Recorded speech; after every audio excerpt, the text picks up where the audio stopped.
Guarantee की बात की जा रही थी कल। गारंटी ये तो समय बताएगा।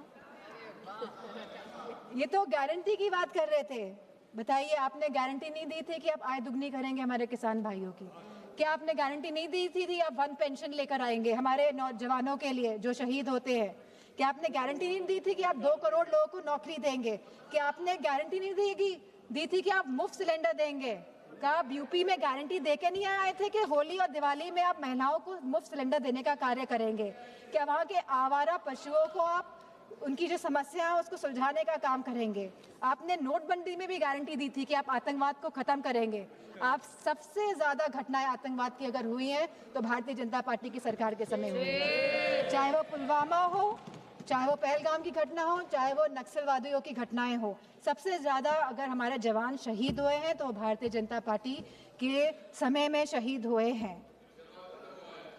नक्सलवाद खत्म हुआ, लेकिन आप शहीदों को शहीद का दर्जा नहीं देंगे, पेंशन नहीं देंगे आप। अब बात करते हैं।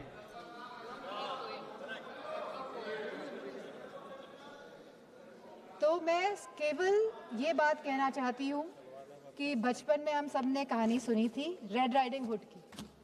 सब बच्चों ने सुनी है, हम आज भी अपने उसको जहन में रखते हैं कि किस तरह एक नन्ही सी बच्ची जो अपनी दादी माँ से मिलने जाती है, बहुत खुशी के साथ वो जाती है, वो जंगल में भटक जाती है, उसे घर पहुँचने में दादी माँ के रात हो जाती है।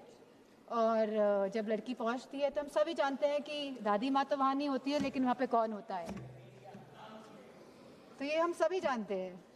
तो ये जो सरकार है, ये डिलिमिटेशन का जो मुखौटा, जो ये आरक्षण का, महिला आरक्षण का जो मुखौटा पहने हुए है कि यह महिलाओं को आरक्षण देने का कार्य करे, लेकिन वाकई में ये डिलिमिटेशन के प्रयोग से अपने आप को सशक्त करने की बात कर रहे हैं। ये चाहते हैं कि सत्ता में बने रहें, ये नहीं चाहते कि जातिगत जनना हो, ये नहीं चाहते कि हमारी दलित, ओबीसी माताओं बहनों को, हमारी अल्पसंख्यक बहनों को आरक्षण मिले, वो आगे बढ़े। इन्हीं शब्दों के साथ मैं अपनी बात को समाप्त करती हूँ।